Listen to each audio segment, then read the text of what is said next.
بسم اللہ والصلاۃ والسلام علی رسول اللہ۔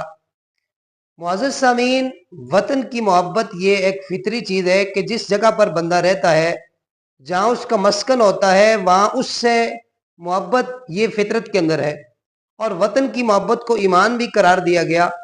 اور اگر قرآن و حدیث کا مطالعہ بھی کیا جائے تو اس سے بھی یہی پتہ چلتا ہے کہ وطن کی محبت یہ فطری چیز ہے۔ جیسے کہ سرکار دو عالم صلی اللہ تعالیٰ علیہ وآلہ وسلم جب مکہ المکرمہ سے آپ نے ہجرت فرمائی تو مکہ کو مخاطب ہو کر حضور علیہ الصلوۃ والسلام نے ارشاد فرمایا کہ مکہ تو کتنا پاکیزہ ہے، اگر مجھے اپنی قوم یہاں سے نکالنے پر مجبور نہ کرتی تو میں کبھی بھی تجھے نہ چھوڑتا۔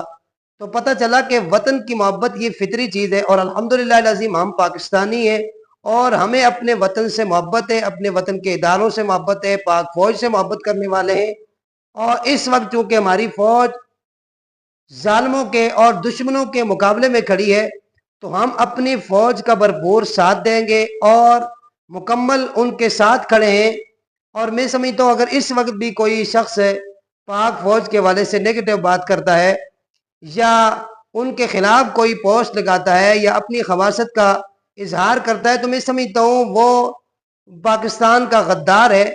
وطن میں رہنے والے شخص کے لیے یہ بات مناسب نہیں ہے کہ وہ اپنی فوج کے خلاف بکواسات کرے، اور ایسے وقت میں کہ جب فوج جو ہے وہ ظالموں کے سامنے اور ان کے مقابلے میں ہے، اس وقت مسلمانوں کو ایک ہونے کی ضرورت ہے۔ اللہ کی بارگاہ میں دعا کرتے ہیں کہ اللہ تبارک و تعالی ہمارے اداروں کو بھی محفوظ فرمائے، پاک فوج کو اللہ تبارک و تعالی سلامت رکھے، چونکہ جب تک یہ نوجوان ہیں تو ہم بھی خیر و عافیت سے ہیں، ہم آرام سے سکون سے نماز ادا کرتے ہیں، ہم باقی معاملات سکون سے کرتے ہیں۔